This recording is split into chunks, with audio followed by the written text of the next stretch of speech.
con esta mesa temática que se llama Producción de Aves a Pequeña Escala. Mi nombre es Natalia Real Luna. Yo soy maestra en Ciencias del Colegio de Postgraduados Campus Córdoba. Y vamos a dar inicio con la primera ponencia titulada Mortalidad de gallinas en traspatio y su relación con el manejo y disponibilidad de recursos alimenticios, la cual va a ser expuesta por Trejo Lizama Wilber. Tenemos 10 minutos de presentación y 5 para preguntas. ¿Sí? Esperemos que nos podamos ajustar a los tiempos para que podamos terminar. Entonces, si gustas empezar. Claro que sí, maestra. Muchas gracias. Muchas gracias por la oportunidad que tenemos de compartir con ustedes este estudio que realizamos en este tema de la mortalidad de gallinas de traspatio y su relación con el manejo y disponibilidad de recursos alimenticios. ¿Qué pasó? Bien, la siguiente, por favor. Ay, yo pensé que estaba mal una. Ahí estamos. Gaby, está abierto un micrófono, a ver si por favor lo cierran. Gracias. Bien, como sabemos, hay diferentes actores en el desarrollo comunitario, que es donde generalmente se practica la crianza animal de traspatio, y en la que podemos observar organizaciones de la sociedad civil como gubernamentales. En particular, yo trabajo como vinculación con algunas de estas organizaciones, en algunas otras como consultor, y pues aquí ponemos algunas con las que trabajamos, ¿no? En este desarrollo comunitario, para fortalecer la alimentación y seguridad alimentaria, también estamos por las instituciones de investigación y educación superior, universidades, ¿no? Y bueno, en conjunto financiamos proyectos para estos desarrollos comunitarios, ya sea de fundaciones o ya sea de organizaciones de investigación del gobierno, ¿no? Como CONACYT. La siguiente, por favor.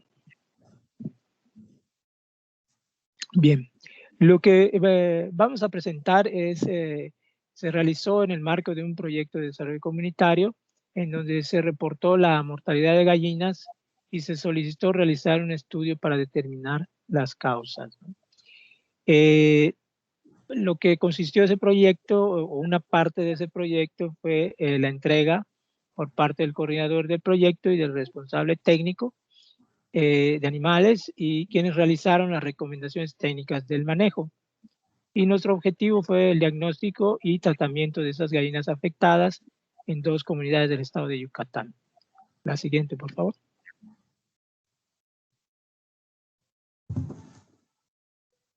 Perdón, voy a apagar mi micrófono. Sí, gracias. Es que no lo encuentro. ¿Se podría regresar en pantalla completa, por favor? Se disminuyó el tamaño.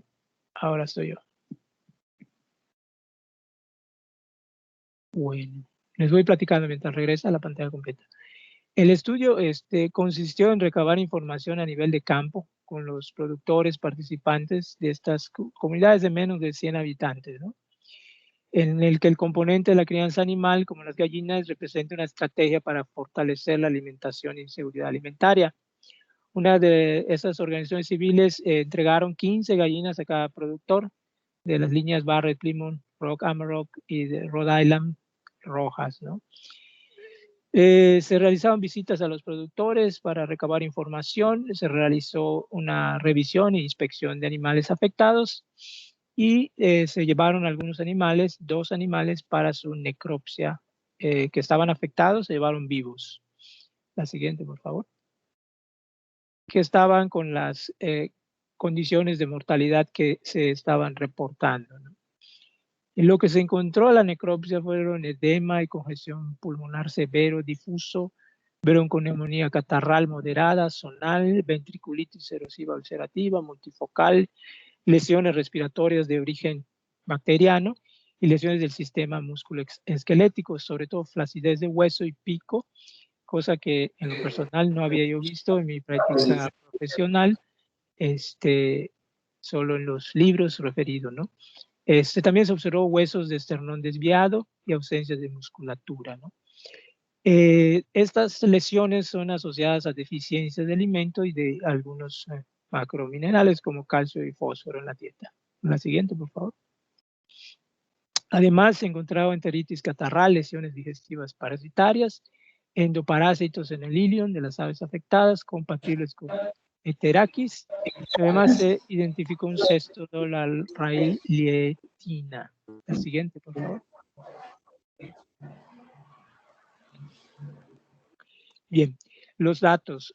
Bueno, aquí se trabajó con 13 productores que, como les había mencionado, tenían 15, se centraron en 15 animales y, bueno, se hizo un registro de las mortalidades a través del tiempo y se logró determinar el porcentaje de mortalidad a la primera semana, que fue de un 24% en promedio, un 8% después de una semana, y luego a los 4 meses del 12%, teniendo en total un 44%. Ahora, viendo los datos ya por productor, tenemos aquí, por ejemplo, en color verde, aquellos productores que están en color verde, tuvieron solamente, y digo solamente porque pues, para hacer traspatio y en las condiciones que se encuentran, pues 13% pues no es un valor muy alto, así que fue el 13% de mortalidad, el menor porcentaje de mortalidad encontrado. Luego agrupamos a productores que estaban en amarillo con 49% y a productores en rojo marrón con un 84%. Indagando sobre el manejo alimenticio, se encontró que los que tenían menor mortalidad estaban utilizando alimento comercial para alimentar las aves. El 49% usaba algo de alimento comercial y los que habían tenido un 84% de mortalidad no estaban utilizando alimento comercial, solamente el alimento disponible de su producción, sobre todo de milpa. En realidad, esa fue la indicación que se les dio por los técnicos de que se alimentaran esas aves de esa manera. Los productores que no hicieron caso de esa indicación fueron los que tuvieron menos mortalidades. La siguiente, por favor.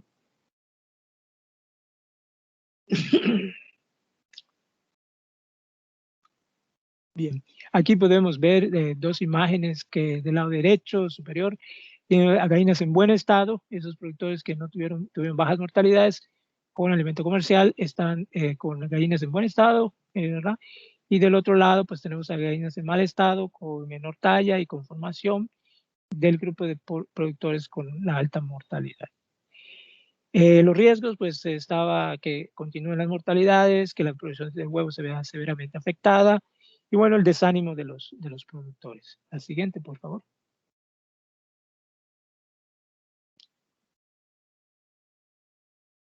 Bien, bueno, se hizo, bueno, ya con un equipo se hizo el suministro de un concentrado de macro y microminerales y se realizó la desparasitación de los animales pues que estaban a toda la población de animales que estaban ahí presentes, que quedaban con los productores. La siguiente, por favor. Y bueno, se agregó proteína en la dieta para mejorar su alimentación. Como una fundamentación científica, nosotros hemos trabajado este tema y lo publicamos en 2004, aquí abajo está la referencia, en la que alimentamos pollos de engorda de raza mejorada con maíz, que es generalmente la dieta que está disponible en traspatio, y las ganancias de peso encontradas con ese tratamiento estuvieron en 14 gramos por día, y en el lado extremo derecho pues tenemos pollos alimentados con dietas balanceadas con 51 gramos de ganancia de peso por día, ¿no? Y bueno, esto nos marca o nos muestra la gran diferencia en el comportamiento de los animales mejorados según el nivel de alimentación y cómo se pueden hacer mejoras incorporando leguminosas en la dieta. Por ejemplo, en este caso, bueno, sabemos que el maíz tiene entre 8 al 9% de proteína Y en el caso de la incorporación de leguminosas, por ejemplo, en este caso la mucuna cocida, incluida en un 28% en la dieta, pues nos mejora esos 14 gramos, los lleva a 22.5 gramos de ganancia de peso por día, aunque no alcanza la dieta balanceada, pero cuando menos no está tan bajo la ganancia de peso como si estuviera solamente con maíz. La siguiente, por favor. Y bueno, en las razas de líneas de gallinas mejoradas introducidas en la crianza de traspatio pues no recibió ese manejo alimenticio correspondiente a sus requerimientos y fue la causa de la alta mortalidad, ¿no?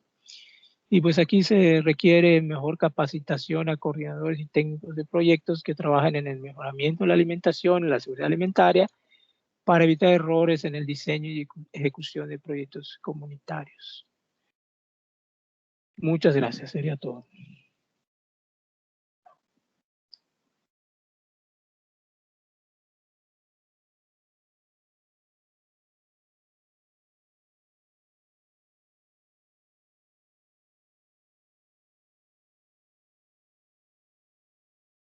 Gracias. Vamos a ver si en el chat hay alguna pregunta. Dice Araceli, realizaron un comparativo entre las aves criollas y de razas mejoradas en las frecuencias de las enfermedades registradas. Bueno, no fue el objetivo, realmente ahí nos pidieron concentrarnos en las aves que fueron entregadas del proyecto.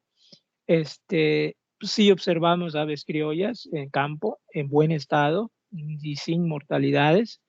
Y pues eso nos llamó también la atención, pues de que animales que pues corresponden a esos sistemas de producción y a ese manejo alimenticio, pues deben ser priorizados y no buscar pues material genético, mejor material genético que tiene una demanda de nutrientes más alta, ¿no? Aquí un poquito el interés de los directivos del proyecto fue determinar las causas de la muerte de esas aves mejoradas. Y pues comentaba yo esos errores en el diseño de proyectos porque a veces se quieren llevar animales para mejorar la producción de huevo, pero pues se tiene que complementar con la mejora en la alimentación de los animales. Gracias. No sé si contesté su pregunta de Araceli.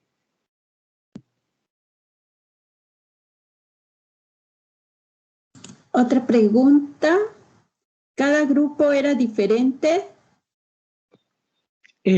Cada grupo, no, cada productor tenía 15, se le entregó 15 animales, ¿sí? Y de ahí a cada uno se le calculó, de acuerdo al número de animales perdidos, la mortalidad. O sea, al final, a algunos les quedaron 13, a algunos les quedaron 8, a algunos les quedaron 2. Aquí dice que lo digo por los porcentajes que no dan el 100%. Los porcentajes, si es el porcentaje total, es la sumatoria de cada mortalidad, es el promedio nada más. Y si es por productor, tenemos el total nada más de animales presentes y con la diferencia calculamos el porcentaje de mortalidad por productor.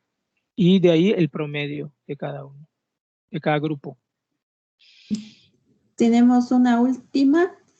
¿Qué tratamiento se le da a la mucuna? Correcto. Que bueno, ahí tiene que ser cocción.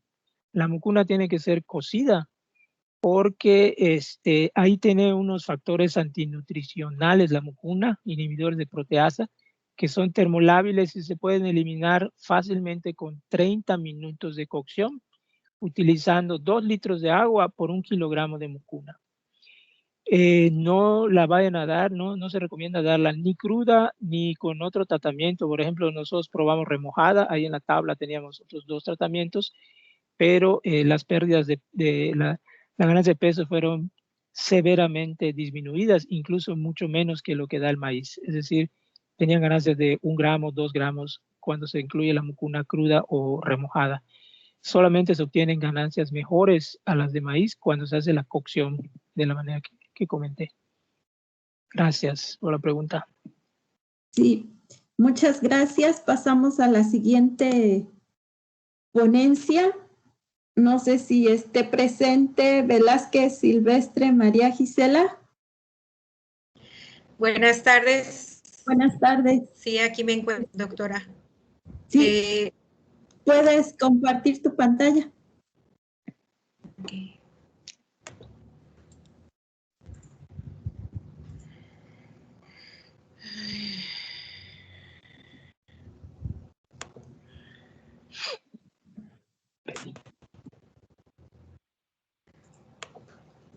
¿Me dices si ya la están viendo, por favor? Sí, ya se ve, solamente hay que poner en modo presentación para que se vea la pantalla completa, pero ya la vemos. Yo ya la tengo en modo de pantalla completa, por eso Sí, le ya está comento listo. si se está viendo. Sí, ya. Gracias. Ok. Adelante.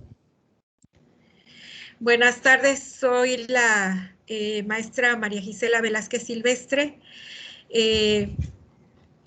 Pertenezco a la Universidad Veracruzana. Antes que nada, bueno, muy buenas tardes. Quería participar con una de las experiencias que tuve al traer una pequeña parvada, en el caso particular, con todo esto que se dio del COVID-19, pues en la facultad tuvimos que de inmediato pensar en algunas estrategias de qué íbamos a hacer con los animales que teníamos. Yo colaboro en el módulo de sustentabilidad y en el módulo de sustentabilidad tenemos tanto lombrices, tenemos un módulo de forraje verde hidropónico, tenemos conejos, tenemos gallinas y bueno, algunos compañeros nos ofrecimos pues a cuidar de ellos durante esta pandemia. Entonces, ¿cuál fue mi experiencia en la cría y reproducción de aves de traspatio en la zona urbana de Acayucan, en donde tienen ustedes su casa? Bueno, yo no me dedico precisamente a la cría de aves, fue toda una experiencia para mí, primero porque consideraba desde niña que conocía yo mucho sobre el cuidado de las aves, me crié en un pueblo allá de la montaña, en donde pues con los padres nosotros estuvimos bajo la crianza pues de algunas aves, entonces no me daba temor traerme a los animalitos, cuidarlos, etcétera. Aquí tuve que investigar algunas cuestiones. Esto me sirvió como experiencia porque luego nosotros como docentes les pedimos a los estudiantes que realicen ciertos proyectos y bueno, dentro de los proyectos nosotros también tenemos que tener cierta experiencia acerca de cómo se realicen, como bien decía el ponente anterior, cómo lo llevan a cabo o bien cuando ellos hacen extensionismo, bien cómo es que pueden de alguna manera solucionar algunos problemas que se les van presentando dentro de lo que es el establecimiento. Lo principal, bueno, es que dentro de lo que es la crianza y la reproducción de las aves, bueno, es que es muy importante porque de esta, podríamos decir, establecimiento de pequeños módulos o bien nuestra avicultura de traspatio, pues es muy importante, no solo porque fortalece a la familia en cuanto a las actividades en general, la fortalece no solo en la unión de cómo uno puede enfrentar problemas, por ejemplo, del cuidado, cómo se tiene uno que arreglar para darle bienestar que necesitan, los cuidados que requieren dentro de la casa, ¿no? Entonces, algunas de las características de la avicultura, de acuerdo a Cuca García de 2018, pues precisamente indican esto, que, bueno, es una actividad de apoyo a la economía familiar, generalmente es realizada por amas de casa, adultos mayores y niños, y provee de alimentos sanos en general ¿no? A toda la familia. Esta experiencia o de esta plática que les estoy dando fue principalmente que ustedes conozcan, ¿no? Pero dentro del establecimiento fue establecer un aviario de traspatio en una zona urbana de la ciudad de Acayuca, en Veracruz, México, con fines de autoconsumo y reproductivo durante la pandemia de COVID-19. Nosotros nos encontramos como municipio dentro del estado de Veracruz, ubicados, bueno, entre los paralelos 17 grados 54 minutos, 18 grados 9 minutos latitud norte, los meridianos 94 grados 51 minutos y 95 grados 15 minutos de longitud oeste. Tenemos una altitud sobre el nivel del mar de aproximadamente entre 10 y 300 metros, y más subhúmedo, pues en lo que es ahorita mayo y agosto podemos alcanzar temperaturas de hasta 45 grados. Aquí es que, por ejemplo, nuestro centro de trabajo, que es la Universidad Veracruzana, se encuentra ubicada sobre lo que es la colonia agrícola Michapan, que está cerca de lo que es la ciudad de Acayuca, aproximadamente a 3,5 kilómetros. Y bueno, tuvimos que traernos de allá del rancho de la facultad aquí a la ciudad. Entonces, la procedencia de las aves, pues, es de un módulo precisamente con estas características para que nosotros tengamos las aves de la Facultad de Ingeniería en Sistemas de Producción Agropecuaria, que se encuentra en la carretera Costal, el 220, la colonia agrícola Michapan. El propósito en la facultad es la enseñanza e integración de conocimientos, el manejo de la parvada, cuidado, reproducción y pruebas de alimentación principalmente. De los materiales y métodos que requerimos para establecerlo aquí en la ciudad fueron 2 jaulas de madera forradas de malla gallinera con separaciones y puertas abatibles, 2 comederos de lámina galvanizada y plástico, 2 bebederos de plástico de 2 litros, 2 botes de plástico de 55 litros para almacenar el alimento y el maíz, malla gallinera de plástico de 8 por 2 metros, lona de plástico de 2.5 por 3, tubo de 3 metros de largo, manguera de plástico de 10 metros aproximadamente, cuerda de nylon de 10 metros, una paca de pasto pangola casi por ahí del segundo mes para hacer las limpiezas. Con respecto a cómo se encontraba compuesta nuestra parvada, fueron 2 gallinas Rhode Island, 2 gallinas de cuello desnudo raza piroca, 2 gallinas Plymouth gris y amarilla, un gallo de la raza Rhode Island. Nuestro establecimiento es justamente en el centro de Acayuca, en un área de departamentos que tiene una cochera de aproximadamente 36 metros cuadrados. Nosotros lo que hicimos fue poner malla gallinera para hacer unas separaciones y dejar una parte de un pequeño jardín con terrario para establecer el gallín. Los materiales que utilizamos, bueno, fueron los que mencionamos, más algunos otros que ya se encontraban en el jardín. Con el acompañamiento de las aves también trajimos a su casa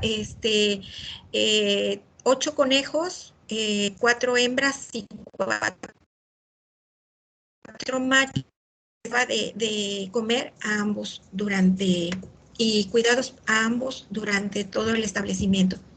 La alimentación de las gallinas principalmente consistió de una mezcla de alimento de aves con el alimento de gallina de la marca Purina y maíz quebrado en forma de mezcla. Además, se les dejó a las gallinas a libre pastoreo, más residuos de cocina. También le agregamos algunas vitaminas. A cada botellón de agua se le colocó 1 gramo por litro de agua de Vitafor multivitamínico. Después se cambió a mejor postura, pues se observó que algunas de las aves empezaban a picar los huevos. Para el control de enfermedades, bueno, lo que hicimos fue que cuando llegaron las vacunamos con la triple aviar de la preventiva Y posteriormente, a los 3 meses, le hicimos otra aplicación porque vimos que llegaban otras aves, bueno, del área. Tenemos desde periquitos, loros, carpinteros, pichones, tortas. Entonces, con esto de los alimentos empezaron a llegar algunas especies, ¿no? Para la citación se utilizó Panacur y bueno, este es un antihelmíntico que se les dio a las aves durante 3 días, 1.4 gramos, principalmente en la primera comida. Resultados de nuestro pequeño nacimiento, bueno, durante el primer mes pudimos ver que había algunos días que ponían entre 3 y 4 huevos. Para el mes de abril, vimos que fue el mejor mes, obtuvimos 5 huevos diarios. De ahí, las gallinas se pusieron a incubar y entonces tuvimos en promedio de 2 a 3 huevos diarios. Incubación, bueno, estas ocurrieron durante los días del 25 y 28 de abril. Se observó que 3 gallinas, una Rhode Island, una gallina negra de cuello desnudo y una bada amarilla, empezaron a presentar síntomas de cloques y bueno, se les colocaron 6 huevos porque pues no teníamos contemplado de que las gallinas anidaran. Entonces les completamos con 10 huevos blancos de otro compañero que también se había llevado unas gallinas y que bueno, se las tenía en otra granja. De esos huevos podíamos observar que hubo muchos huevos rotos y entonces en general no todos nacieron, ¿no? Entonces, de los 28 huevos incubados, nosotros tuvimos que nacieron 12, sobrevivieron 8, 4 machos y 4 hembras. Y bueno, dentro de las características principales fueron 2 con cuello desnudo o pirocas, y de ahí predominó la Rhode Island. Para la segunda generación, tuvimos que solo 2 gallinas anidaron e incubaron 10 huevos, pero ya ahora sí de la misma parvada, aunque ahí ya se pudo observar claramente cómo era que se rompían los huevos. Bueno, las demás gallinas también se querían echar junto con ellas y entonces ahí es cuando observamos que había una gran cantidad de huevos rotos, ¿no? Entonces, para que no pasara esto, lo que nosotros hacíamos era encerrar a las gallinas y solamente sacarlas 2 veces al día para que se hidrataran. Como resultado de la segunda anidación, nosotros tuvimos que de los 20 huevos empollados, nacieron 10, sobrevivieron 9, y bueno, 5 fueron machos y 4 hembras. A un año del establecimiento, bueno, de un total de 48 huevos incubados, nacieron 22 pollitos. Al final de la crianza, sobrevivieron solo 17, 9 machos y 8 hembras. Estas últimas se utilizaron para reemplazo generacional y las demás se vendieron. Por lo que pudimos observar, bueno, los factores externos que incidieron en la producción principalmente fueron los depredadores. No tenía considerado, bueno, que por ejemplo las ratas a los pollitos pequeños, las ratas, los gatos, había tlacuaches incluso aquí en el centro. Y otra de las características que también observamos fue la fauna acompañante, lo que les decía, o sea, un sinnúmero de aves. Y otra cuestión que también fue un factor de importancia externo fue el desconocimiento sobre el contenido de los desperdicios orgánicos, que bueno, no establece, pero hay cuestiones, por ejemplo, como es las grasas, los residuos, por ejemplo, de grandes cantidades de cebolla o de cuestiones que tienen, podríamos decir, mayonesa incluso las carnes, ¿no? Que son grasosas o platillos con carne. Nos quedan 3 Dentro de minutos. las comidas, nosotros, pues, cría de aves de traspato genera integración familiar en el aprendizaje colectivo sobre el cuidado, la alimentación y la sanidad. La carne y huevo de las aves de traspatio aportan proteína y recursos monetarios a la economía familiar. Y los residuos de la cocina son una fuente de alimentación de las aves de traspatio, pero se debe de tener cuidado con las grasas y los lácteos y otros alimentos provenientes de la cocina. El establecimiento del aviario es posible si se tiene un área de patio o de jardín. Dentro de las recomendaciones, se recomienda limpiar de 2 a 3 veces por semana el aviario a fin de que los residuos y estiércoles no contaminen los huevos. Se debe de proteger de depredadores urbanos como gatos y roedores. Se debe prever de enfermedades como coriza infecciosa aviar, Newcastle, cólera aviar, con un programa de vacunación debido a otras especies de aves que llegan a comer junto con ellas. Y el cuidado que se mantiene en el aviario se refleja directamente en la producción de huevo, la sobrevivencia y la calidad de los integrantes de la parvada. Y bueno, la bibliografía. Y bueno, por su atención, muchas gracias. Gracias. Una pregunta. ¿Evaluaron rentabilidad? Si el costo de alimentación fue mayor o menor al costo de alimentación. Claro que fue mayor. Bueno, la producción no estaba orientada hacia la eficiencia productiva.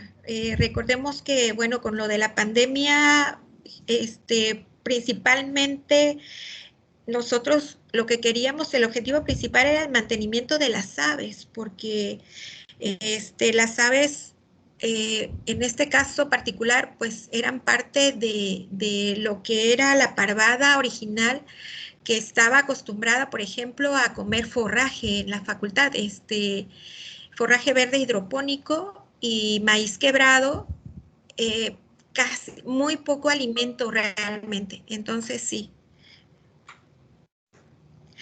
Ok. Bueno, yo traje composta, lombricomposta y trabajé también con conejos. Lo que hacía yo es que lo agregaba yo en un bote, combinaba yo todos los estiércoles y a eso también le agregaba lo que quedaba de residuo de los nidos para hacer la composta, la regaba y también algunos residuos que iban a la cocina. Entonces, después de que hacía la iba volteando a un nivel de descomposición, la dejaba yo unos días afuera, las gallinas le daban otra repasada y ya esa la recogía yo y se la pasaba yo a las lombrices. No sé si tiene otra pregunta. Creo que hasta el momento es la última. Muchas gracias. Bueno, aquí voy a dejar una. Si se elabora el alimento como ingrediente, ¿recomendarías añadir manteca? No. Bueno, lo que yo vi costó mucho las grasas, en general. Las grasas, digerirlas. Incluso encontré bibliografía que no alimentos grasosos, ni que contengan chocolate, ni productos lácteos, porque el caso particular de que les di alimento fue un problema porque a los alimento de gallina ponedora, porque puede dañarles según esto.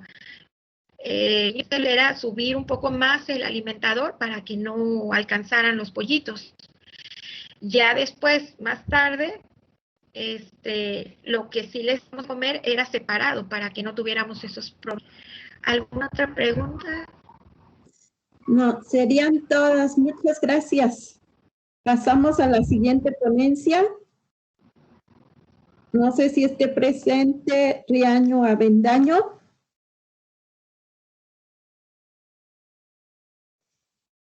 Porque no lo tenía bueno, no nos envió su presentación y no sé. Si no está presente, entonces pasamos con Mariscal Méndez. ¿Está presente?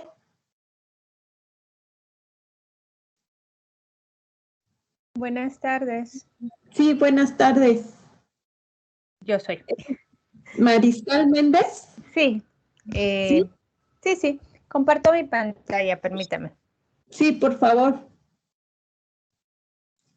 Bueno, ella va a presentar la ponencia titulada Importancia Social y Económica de la Gallina de Traspatio en Asunción, Cuyotepeji, Oaxaca. Ok. Buenas tardes. Una pregunta, ¿ya se ve mi pantalla completa? No, aún no la vemos. Voy a ver. Ok.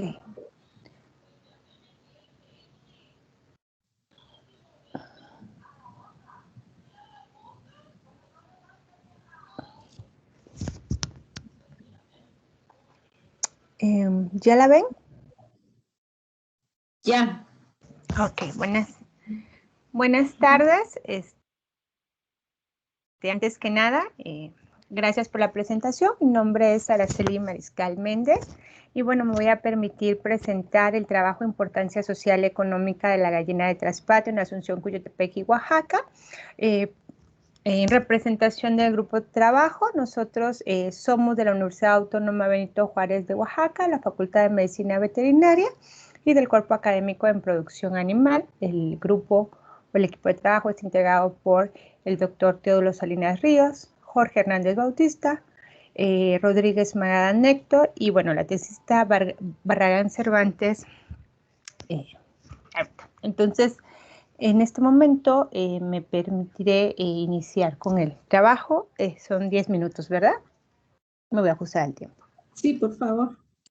Bueno, como introducción tenemos que a nivel mundial se refiere que el 70 o el 80% de las tierras agrícolas están empleadas por unidades de producción familiar. Cabe señalar que también se reporta que más de 16 millones de unidades de producción familiar se encuentran dentro de América Latina y el Caribe y el 55% de estas se ubican en Centroamérica y México. Estas unidades de producción familiar tienen como característica que más del 85% es menor o cuenta con menos de 2 hectáreas para trabajar, ¿no? Algo importante a señalar es que estas unidades de producción familiar hacen uso de razas locales y los saberes tradicionales para su producción.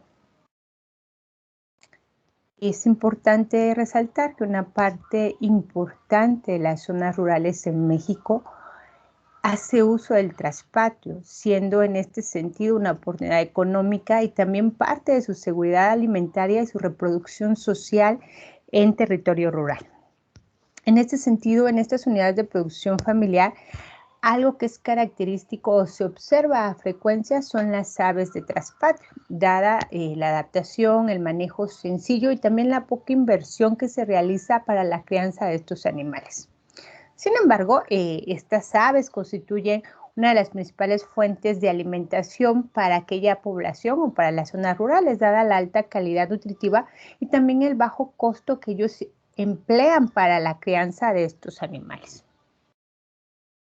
El objetivo en ese sentido fue determinar la importancia social y económica de la gallina de traspatio en el municipio de Asunción, Cuyotepeji, Oaxaca.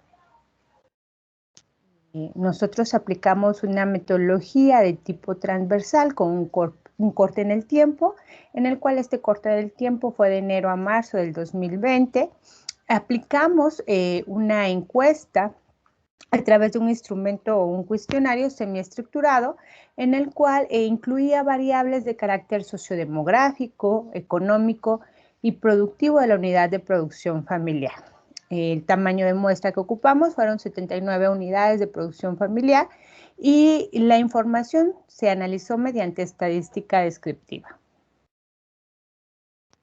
El lugar de estudio es Asunción, Cuyotepeji, Oaxaca, estamos situados en la región sur de México. Es algo importante señalar que nosotros nos abocamos a la región de la Mixteca, dada la importancia en cuanto a que es una de las regiones con mayor rezago social y gran población rural con un grado entre muy alto y alta marginación.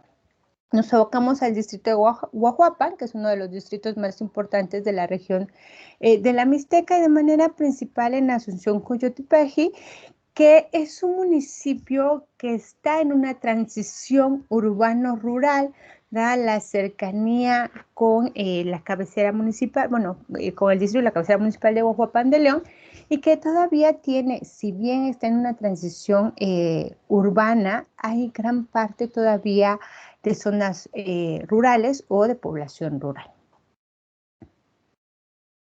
Entre los resultados que obtuvimos al levantar los cuestionarios, identificamos que el 100% de las unidades de producción familiar localizadas y entrevistadas reportaron la crianza de aves. En este sentido, el promedio de edad de los productores era de 43 años y, bueno, variaban entre 18 hasta la persona más adulta, que era de 83 años. En este sentido, el 43% de estos productores reportaron más de 10 años de dedicación a la crianza de aves, algo importante porque es una crianza que ha sido heredada o una tradición que va pasando de generaciones. En ese sentido también la importancia y el rol que tiene la mujer. El 84% de estas aves en estas unidades de producción son atendidas por mujeres. Es una parte de las actividades que tienen las mujeres dentro del papel familiar de una unidad de producción. Sin embargo, al ser traspatio, no solamente hay aves en estas unidades de producción familiar, la Mixteca también se caracteriza por la enorme vocación que tiene en la crianza de ganado caprino. En ese sentido, la mayoría de las unidades de producción familiar, aparte de tener aves, pues un 74% reportó tener la crianza o dedicarse a la crianza de chivos o de caprinos, como lo quieran llamar, un 70% de bovinos, en un 54% cerdos y en un pequeño porcentaje ovinos, ¿no? En este sentido, denotamos que la ganadería de traspatio en las zonas rurales, pues es un elemento que asegura la reproducción campesina a través no solamente de la diversificación de la producción de diversas especies animales, sino también que está embonada con algunos cultivos o la parte agrícola. También vemos que, como lo decíamos en la introducción, se remarca o se denota que realmente la raza o la que más se desarrolla en estos ámbitos son las razas criollas, ¿no? El 88% de las unidades de producción tenían animales criollos, ¿no? Un pequeño porcentaje, un 11%, pues sí marcaban una raza especializada. El promedio del inventario en estas unidades de producción son de 16 aves, sin embargo encontramos unidades de producción que solamente tenían 3, hasta aquellas que llegaban a tener hasta 63 aves, que bueno, superaban un poquito más el promedio. También en estas unidades de producción no solamente tenían aves, también encontramos guajolotes en un 53%. Es importante notar que en este sentido el 100% eran animales criollos y que el inventario tenía un promedio de 4 guajolotes por unidad de producción, que también iba de 1 a 4 aves. Es importante también recalcar en este sentido que la obtención de la parvada o cómo iniciaron su parvada las unidades de producción familiar, ellos van obteniendo su mismo pie de cría a través de la crianza, o muchas fueron heredadas, ¿no? Pasadas de familia en familia o regalos de la propia familia. Por eso ellos refieren que la de crianza, el 63%, genera así su parvada, un pequeño porcentaje de mercados locales y un mínimo, casi un 3%, del 2.5%, solamente ha obtenido aves de programas de gobiernos. Entonces podemos decir que la mayoría de las aves pues son generadas en las propias razas o recursos zoogenéticos de la región. En cuestiones de instalaciones, pues carecen de instalaciones. La mayoría de aves pues están sueltas, son pocos aquellos que tienen a lo mejor un pequeño corral o nidales, gallineros nada más un 27%, pero algunas de las instalaciones, si las podemos llamar, pues que más tienen son bebederos y comederos, y en ese sentido pues no son tecnificados, son trastes que ellos ocupan aunque ya no tienen uso y que los emplean para darle o colocarle agua o alimento a las aves. En ese sentido, hablar de manejo alimentario, la mayoría alimenta a estos animales con desperdicios caseros, y el maíz que ellos mismos producen, el 50%, un 25% solamente les da maíz, pero un porcentaje mucho menor al que reportó un trabajo anterior, pues le da alimento comercial, que es el 9%. Aún así, cuando la alimentación podríamos decir que no le genera o no representa mayores costos para las unidades de producción familiar, sí reportan en su mayoría que ese es el principal problema que ellos tienen para la crianza de estos animales, con un 37%. Aunado a que también reportan una falta de asesoría técnica para la mejora de su sistema de crianza familiar. Solamente un 30% reporta dar o hacer un manejo sanitario en estas aves, como vacunar contra influenza, Newcastle o viruela. También refieren que obtienen de manera ocasional ingresos por venta, y eso lo hacen cuando tienen un gasto menor dentro de la casa y no tienen cómo tener esos ingresos. Entonces ven en las aves una oportunidad de venta y obtener ese pequeño gasto que requieren, ¿no? Es importante también señalar que la mayoría de las unidades de producción ven o destinan la crianza de estas aves para el autoconsumo familiar, con un 96%. La mayoría consume tanto la carne con el huevo, un 79%, y hay una minoría que solamente consume la carne, que es 1%, y también lo del huevo. En esta gráfica, o en esta tabla más bien, disculpen, podemos ver el consumo, ya sea semanal, quincenal o mensual, que las familias reportaron tanto del huevo como la carne. Podemos ver que se registra una mayor frecuencia de consumo en huevo, a lo mejor de manera mensual, y un 56% en la carne de manera bimestral. Esto puede deberse dado a que el inventario de aves que tienen es reducido, y si ellos generan o aumentan su consumo, pues podrían diluir su inventario, ¿no? Sin embargo, a pesar del pequeño consumo, o del consumo que no es tan frecuentemente como semanal, o que pudiera cubrir la demanda que realmente la familia necesita de manera semanal, la mayoría refiere que realmente es un apoyo a su economía, y un 10% lo refiere también como un sistema de ahorro dentro de la familia.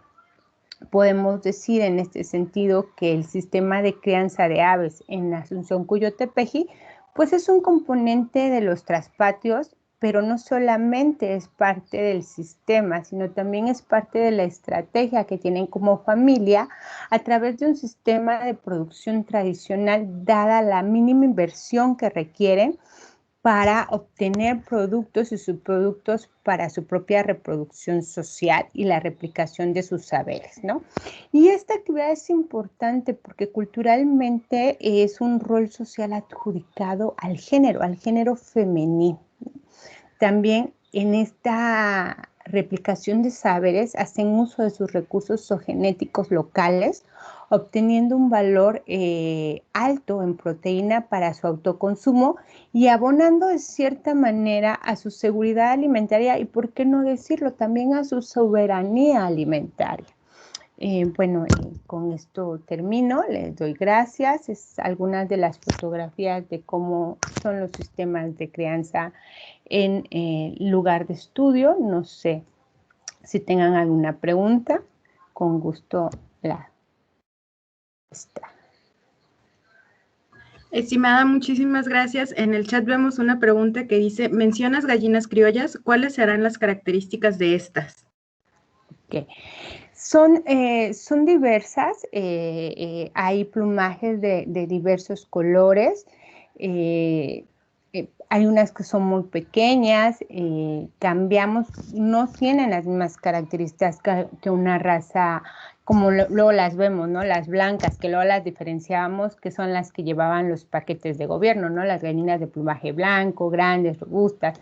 No, estas eran, el plumaje podemos ver multicolores, muchas son más pequeñitas y medianas, y esas son las que podríamos. Realmente no hicimos un fenotipo de las gallinas criollas, tenemos varias fotos que, bueno, esta vez no las coloqué, pero que no tienen características similares a las razas o ya son como cruzas. No sé si tengan otra. Muchas gracias, es la que está en el chat. Agradecemos su participación y en breve estaremos... hay otra pregunta, dice, las familias que llevan a cabo el traspatio, ¿qué otras actividades económicas llevan a cabo? Ok, entre las familias que llevaban el traspatio, fíjense que algo bien importante es que no solamente es esta parte de traspatio y esta parte de cultivo, ¿no?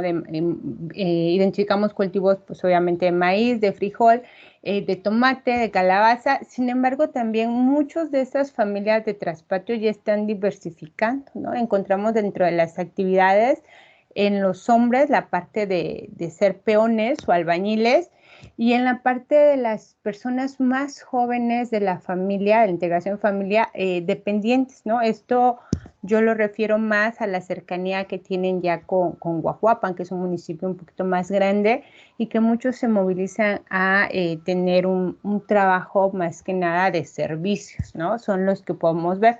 En el caso del jefe o la jefa de familia, de los padres, sí se da un poquito más a la parte de la albañilería y en la parte de combinar la parte de traspatio de la crianza de animales con la parte agrícola. Muchísimas gracias. Esas son las preguntas que estaban en el chat. Agradecemos su participación y en breve estaremos enviando su constancia. Gracias.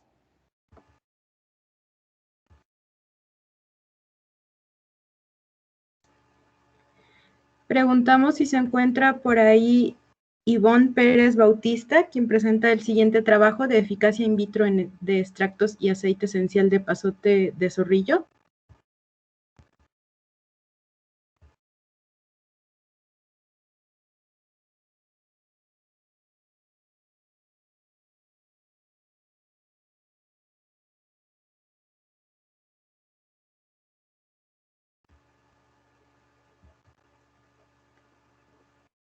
Nuevamente preguntamos si se encuentra presente Ivonne Pérez Bautista o López Pérez E, o en su caso Reyes Trejo B, quienes presentan el trabajo de eficacia in vitro de extractos y aceite esencial de pasote de zorrillo.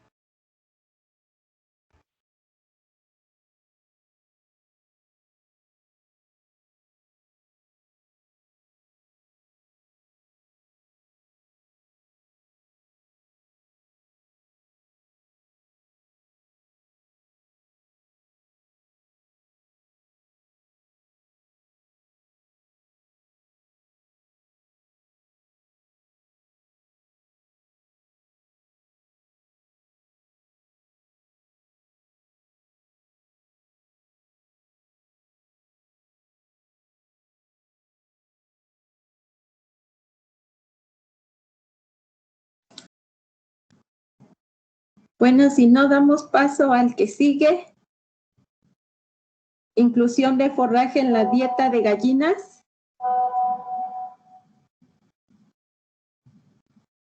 Se encuentra Guerrero Ramírez. Sí, buenas tardes.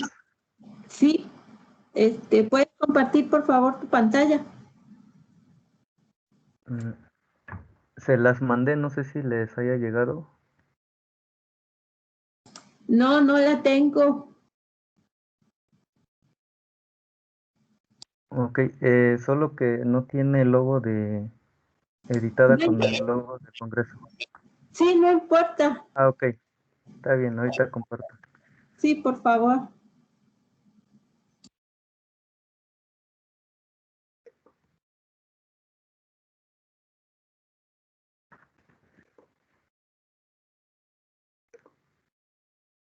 ¿Ya la pueden observar? Sí, pero vemos las conclusiones. Ya. Ya está. Ok. Ya nada más en modo presentación. Ah, ya. Bueno, ya vi que ya está lista. Adelante. Gracias. Sí. Buenas tardes a todos. Muchas gracias por estar aquí. Bueno, yo soy Jesús Guerrero Ramírez, estudiante del posgrado en producción animal de la Universidad Autónoma de Chapingo. En lo que yo estoy investigando actualmente es en gallinas de sistemas de producción de pastoreo. Sin embargo, esta investigación se hizo en sistemas de corral o que no tienen acceso al exterior porque no hay suficiente información de la estimación del consumo del forraje. Entonces, es por ello que se hizo este trabajo que se tituló Inclusión de forraje en la dieta de gallinas en postura por medio de metaregresión. Bueno, a manera de introducción, se cree que la inclusión de forraje en la dieta de gallinas en postura podría disminuir la dependencia de cereales y oleaginosas convencionales. Ya hay estudios donde se ha incluido la harina de hojas de diferentes especies forrajeras en las dietas de gallinas en corral. Principalmente, como ya les mencioné, gallinas que no tienen acceso al exterior. La inclusión en estos estudios varía del 1 al 20% de inclusión de forraje en la dieta, con un control donde no tienen nada de forraje. Sin embargo, no todos muestran el mismo efecto del nivel de inclusión de forraje en la dieta en el comportamiento productivo y calidad física del huevo. Por ejemplo, aquí tenemos varios autores donde les quiero mostrar el nivel, hasta qué nivel, en este caso la postura no se ve afectada. Vemos que entre estudios hay diferencias, bueno, se ve variación que en el ejemplo de alfalfa se ve que hasta un 4% nos afecta la postura, entre paréntesis es el control y el que sigue es hasta el nivel en el que no está afectada. Vemos en el Morus alba que hasta el 9% no está afectada. Vemos hasta en Moringa oleífera que hasta el 10% de inclusión del forraje no es afectada. Entonces vemos que hay variación en el nivel de inclusión, en el efecto, sobre el efecto de la postura, y se ve cierta variación entre estudios.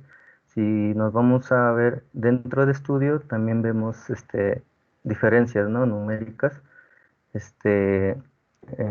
dentro de estudios. Y de igual manera, por mencionar este peso de huevo, que es la variable de calidad física de huevo, vemos que de igual forma hay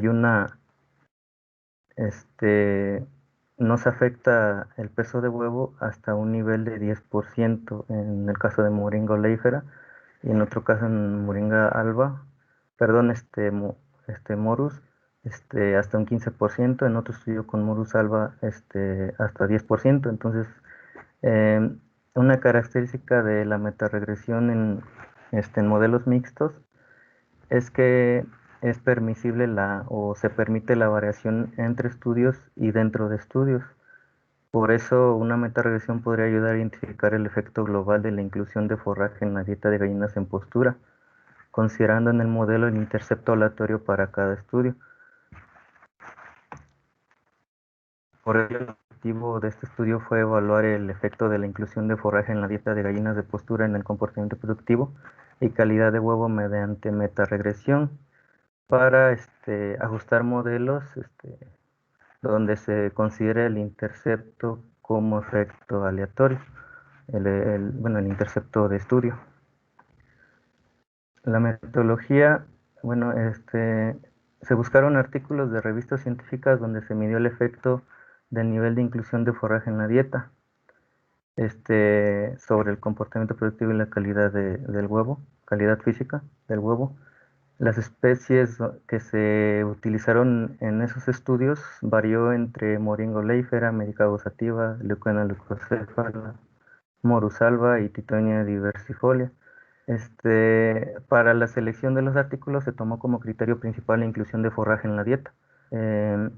No se consideró la especie forrajera. Por ello se revisaron e incluyeron 2 artículos científicos en los análisis. El nivel de inclusión de forraje en la dieta varió de 0 a 20%, donde 0 fue el control y hasta un 20% de inclusión de forraje. El análisis estadístico, se ajustaron modelos lineales mixtos donde el efecto fijo fue el nivel de inclusión de forraje en la dieta y el efecto aleatorio, bueno, el intercepto fue el efecto aleatorio de estudio. Se determinó, para determinar la bondad de ajustes del modelo, se determinó la pseudo R cuadrada y el óptimo biológico para efectos cuadráticos. Para este último, esta fórmula que estoy señalando, es para estimar el óptimo biológico. El análisis estadístico se realizó con ayuda del paquete LM4 de Bates et al. 2019, con el software estadístico R versión 4.0.1 del 2021.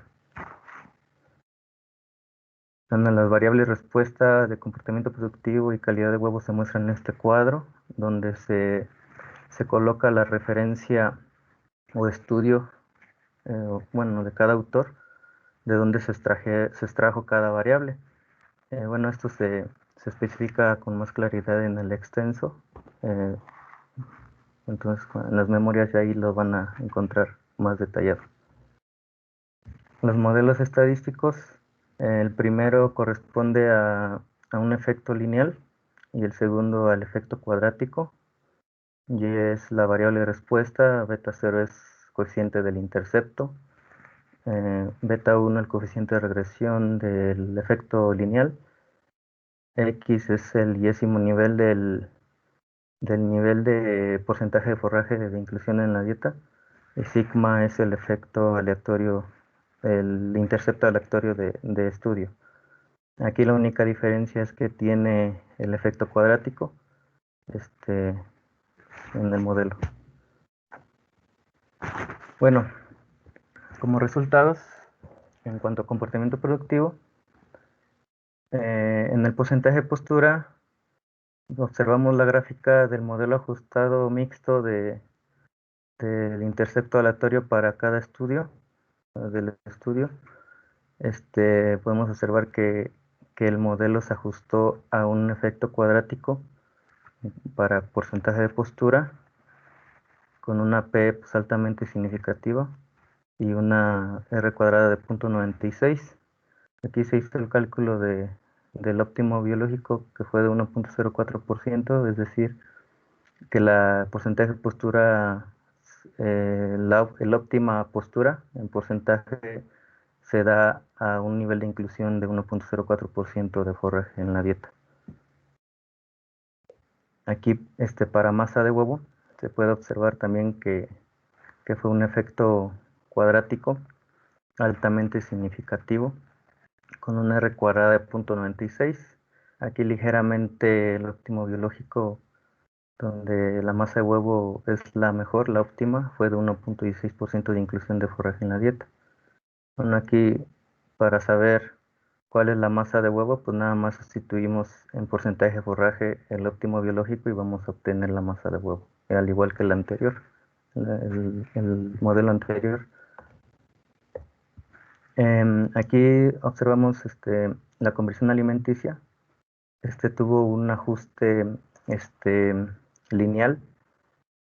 Podemos observar que pues, también fue significativo con una R cuadrada de 0.94. Y aquí significa que por cada porcentaje de inclusión de forraje en la dieta va a haber un aumento en la conversión de 0.0119. Bueno, y finalmente por mencionar solamente la que fue significativa, la única variable de calidad física de huevo, fue el color de yema. Este fue altamente significativo también. El modelo se ajustó a un modelo lineal,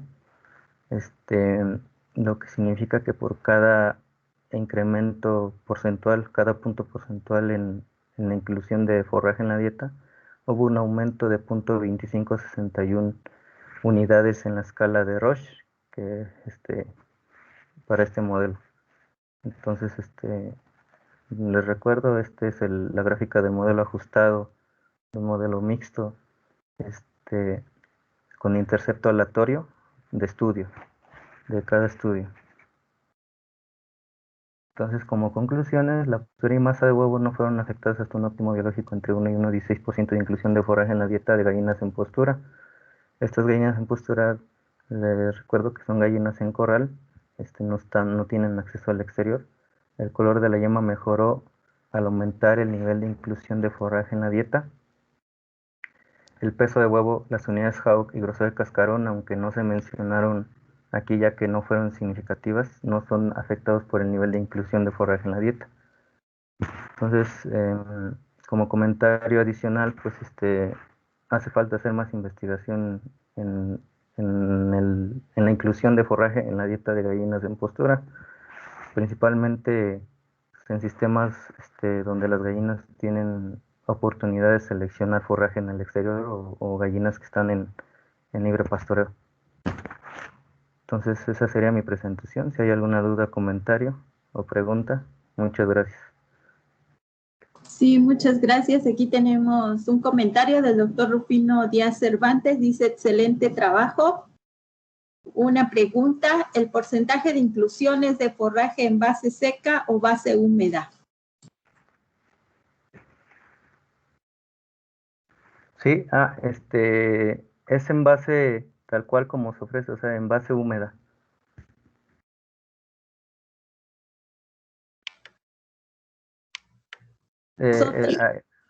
Sí, ahí sí, adelante. Sí, los estudios mencionan que se secó la hoja de harina, la harina de hoja del forraje, y posteriormente, una vez seca, pues hacían el análisis proximal y posteriormente, pues ya en todo ese proceso, pues va a absorber humedad del ambiente, entonces se consideró como base húmeda, en base húmeda. Gracias. Sí. Otra dice, la inclusión de forrajes en la alimentación de aves como monogástricos tiene la limitante en el consumo por el contenido de fibra cruda o de fibra detergente neutra, según cómo se determina la fibra. No considero que se logre sustituir de manera significativa el uso de cereales y oleaginosas, pero sí estoy de acuerdo en mejoras cualitativas como la coloración del huevo. No sé si quieras comentar algo. Sí, sí, efectivamente, las dietas en monogástricos, bueno, en este caso en gallinas, está afectado por el nivel de fibra en las dietas, pero principalmente porque cuando hay niveles altos de fibra en las dietas, pues se ve afectado automáticamente el nivel de energía metabolizable. Entonces, efectivamente, está más regulado por la energía que tiene la dieta, pero en este caso la fibra es que hace que se disminuya ese nivel de energía. Sin embargo, yo creo que sí se podría incluir hasta 20 gramos de forraje. O sea, la gallina más bien puede consumir hasta 20 gramos de forraje. Esa es una hipótesis que yo tengo planteada en mi investigación, que todavía no se realiza la investigación, pero yo creo que sí podría considerarse que se pudiera sustituir un poco los ingredientes de pastas oleaginosas o cereales. Entonces, quizás en estos estudios como fueron en corral, no tienen oportunidad como las gallinas que están en el exterior de seleccionar el forraje y de tener la disponibilidad de algunos insectos, minerales de la tierra, posiblemente el efecto de fotoperiodo de la luz solar podría ayudar a mejorar el comportamiento productivo. Aparte, las gallinas con la edad van aumentando su capacidad de consumo, entonces por ahí podría haber más bueno, cabe la oportunidad pues de hacer más investigación respecto a estos este, acontecimientos que se han dado en algunas investigaciones. Sí, gracias. Sí. Hay otro comentario, creo que reportan mejor contenido de omegas, también como la inclusión de forraje. Sí, efectivamente, las gallinas, perdón, el forraje ayudan a aumentar la proporción de omega 6,3, bueno, perdón, a disminuir la proporción de omega 6,3, y ya que los forrajes tienen mayor proporción de omega 3, al igual que el color de la yema, tienen más proporción de xantófilas, en este caso de luteínas principalmente. Entonces por eso hay un efecto positivo en el color de la yema y un efecto positivo en el aumento de omega 3 en yema de huevo. Muchas gracias, esa fue la última pregunta. Gracias. Sí. Pasamos a la siguiente ponencia. No sé si se encuentra el ponente del título Rol de los sistemas silvopastoriles en la conservación de las aves. Buenas tardes, sí. Sí. Aquí les voy a compartir mi pantalla. Sí, por favor.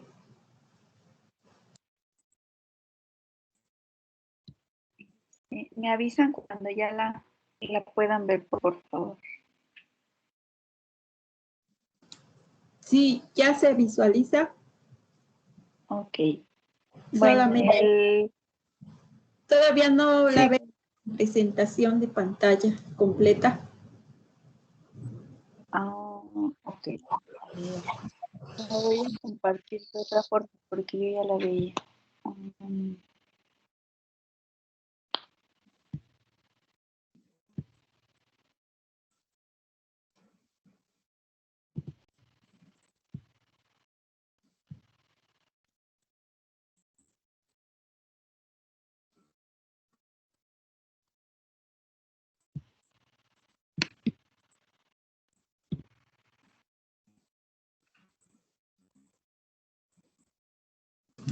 Aún no se ve.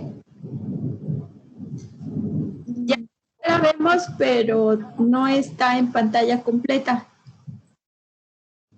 No sé por qué no la ven, yo ya lo vi para hacerla grande. Pues a Tiene ver que ser ahorita. abajo en presentación de diapositivas. En el menú de abajo en presentación con diapositivas. Ok, a ver.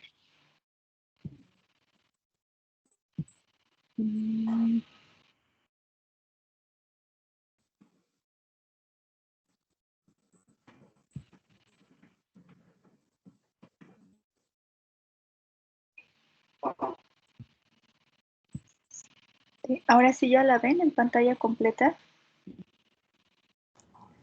No, aún no. Se ve, pero debes de darle el clic de abajo. Clic en el menú de abajo donde está la diapositiva.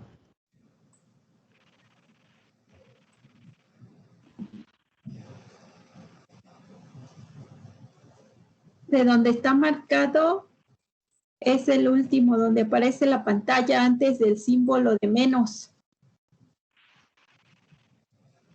Es que no me aparece.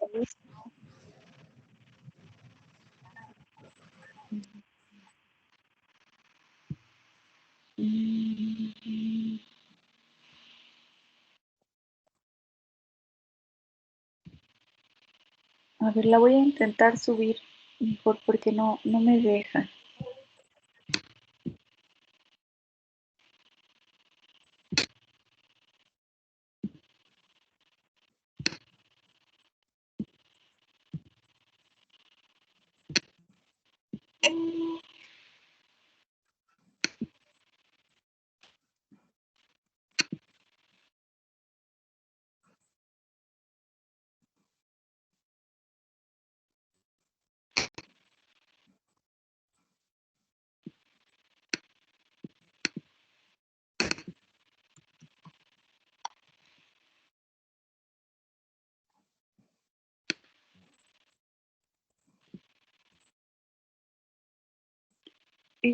Usted no tiene la presentación, es que se está cargando muchísimo. No, no me llegó. Deja pregunto. ¿Sí la enviaste? Sí, bien.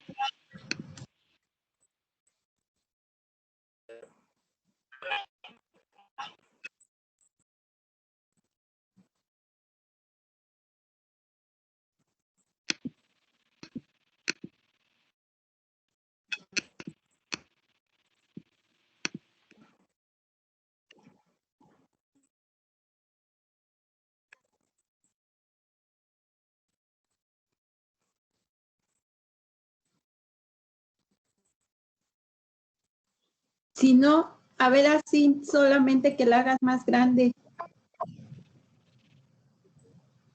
Le di compartir mi escritorio. ¿Pueden ver ahí mi escritorio? No. Aún no vemos.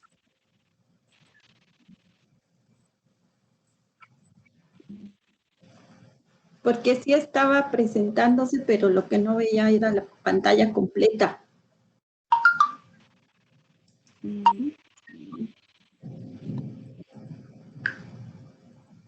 Ya la vemos completa, ya puedes iniciar. Ok. Bueno, el tema de mi presentación es rol de los sistemas silvopastoriles en la conservación de las aves. A manera de introducción, a nivel global, aproximadamente el 50% de la superficie terrestre ha sido modificada por actividades agrícolas, ganaderas y asentamientos urbanos. El impacto negativo sobre los recursos naturales que utilizan para su funcionamiento estas actividades agrícolas y ganaderas son la pérdida de caudales hídricos, además de su contaminación, debido a que se utilizan fertilizantes nitrogenados que causan una contaminación de estos caudales hídricos, calentamiento global, erosión y compactación de suelos.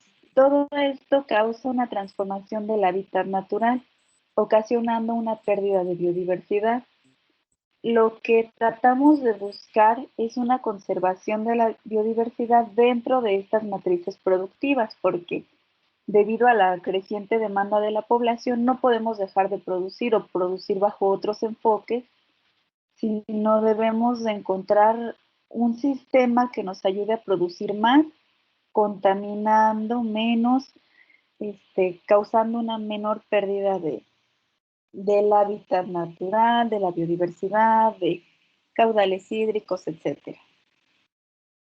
Los sistemas silvopastoriles parecen ser la solución. Estos son sistemas agroforestales en los que se desarrollan, como pueden ver en la imagen, generalmente árboles forrajeros, leguminosas y pasturas manejados de forma conjunta para incrementar la productividad del ganado.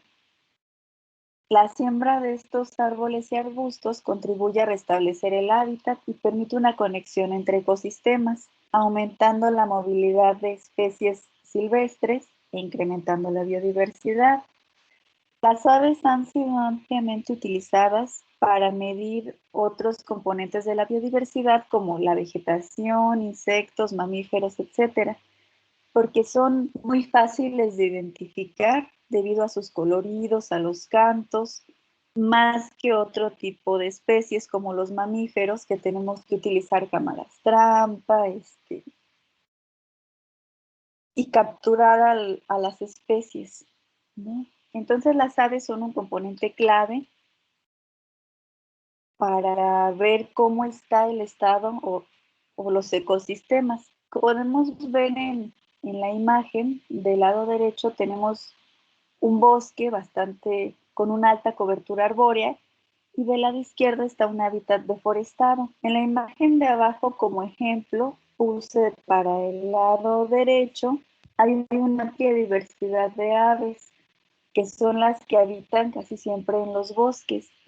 Todas estas aves cumplen un rol, se les llama aves especialistas. Tenemos aves que se alimentan de semillas, de insectos, de bayas y frutas, otras que son depredadoras. Y en el lado izquierdo se les llama aves generalistas, que se alimentan de todo, llegando a ser algunas aves oportunistas que se alimentan de las crías de otras aves que son importantes para el desarrollo del ecosistema. En metodología, el área de estudio fue el municipio de Zacazonapa, que se localiza al sur del Estado de México, bajo las coordenadas que pueden ver, y con una altitud media de 1.470 metros sobre el nivel del mar. El clima predominante es cálido, con una temperatura media de 23 grados centígrados. El 60% de la superficie de este municipio se destina a la producción agropecuaria, que es la segunda actividad económica de importancia en la zona. Tenemos 3 unidades experimentales. Un sistema silvopastoril con mediana cobertura arbórea, que es el que pueden ver en medio de las fotografías, que son 38 hectáreas de bosque y colinda con áreas similares, con bosques. Aquí se introducen 39 vacas de raza pardo suizo-americano en diferentes estados fisiológicos. El sistema silvopastoril con baja cobertura arbórea, que es el que tienen en su pantalla del lado izquierdo, son 60 hectáreas de superficie. Aquí hay plantas nativas e introducidas, que son leguminosas en su mayoría, tanto arbustivas como herbáceas. Colinda con asentamientos urbanos.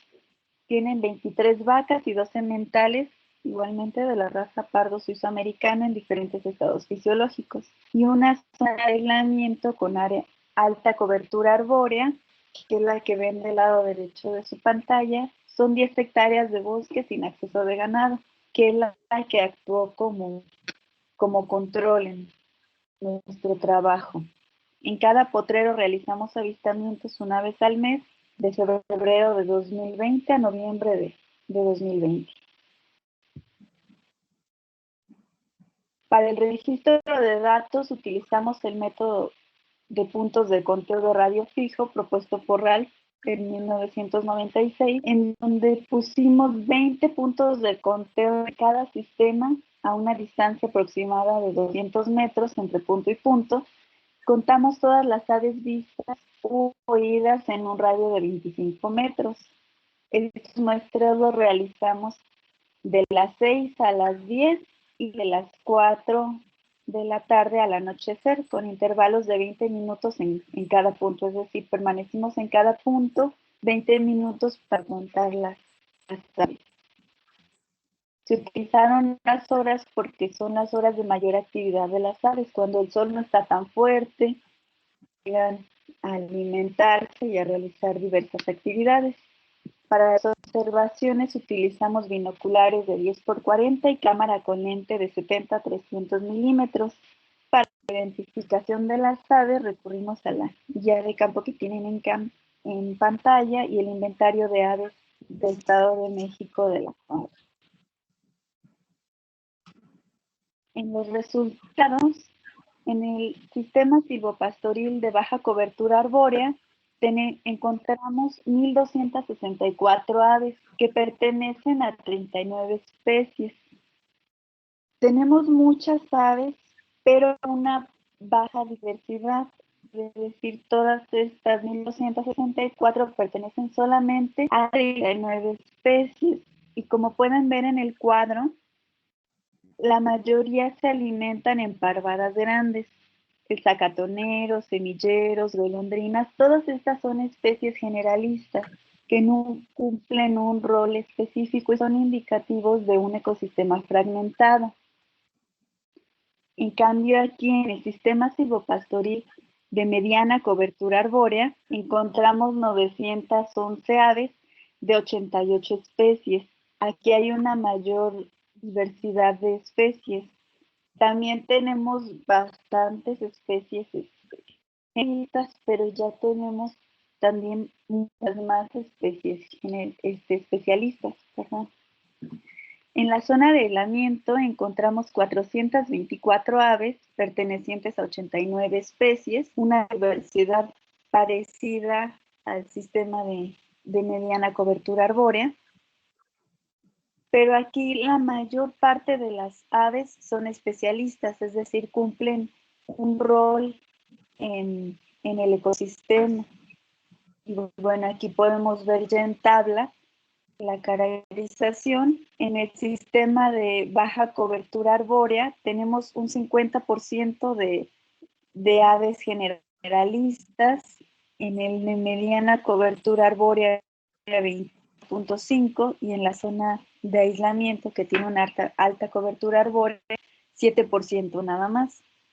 Entonces, como les comentaba, hay una mayor abundancia de aves, o sea, mayor cantidad de aves en el sistema de baja cobertura arbórea comparado con los otros dos sistemas, pero la mitad de estas especies son generalistas, es decir, no cumplen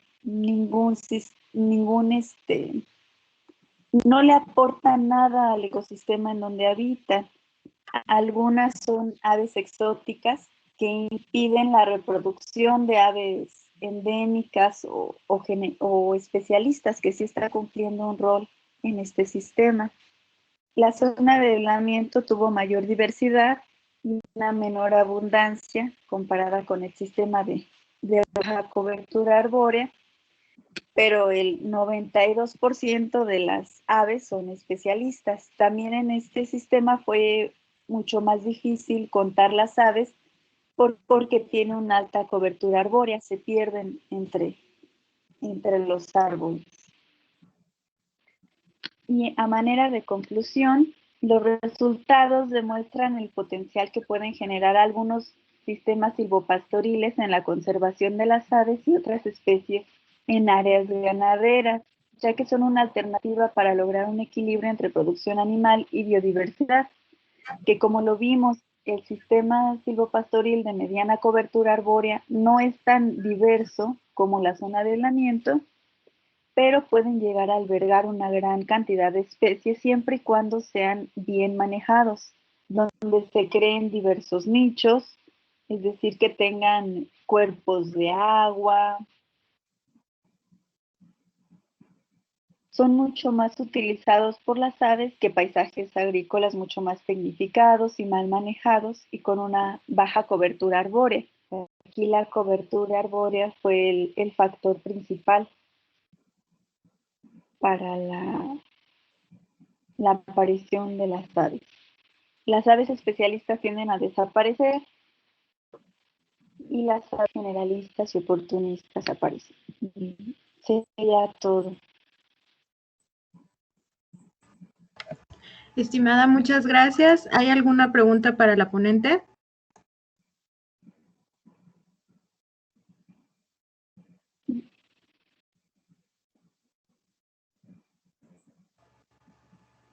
No hay preguntas, muchas gracias. Preguntamos de nuevo si se encuentra el ponente del trabajo Eficacia in vitro de extractos y aceite esencial de pasote de zorrillo.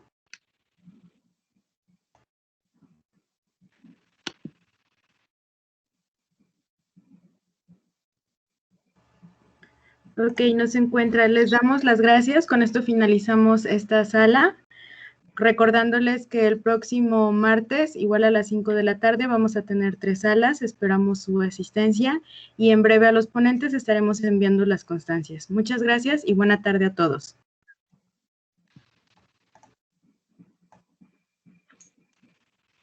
Gracias. Hasta luego. Muchas gracias, buena tarde. Una pregunta. Es para poder ver también, por ejemplo, alguna ponencia de recursos o genéticos que era la misma hora de esta sala, ¿cómo los podemos ver? Ok, vamos a subir los videos, las sesiones de la sala se grabaron, los videos van a estar disponibles en el canal de YouTube, tanto del foro como del Campus Veracruz, y también se van a estar subiendo en el Facebook de Semarnat. Ok, gracias, muy amable. Sí, hasta luego, buena tarde a todos. Muchas gracias, buena tarde. Gracias, buenas tardes.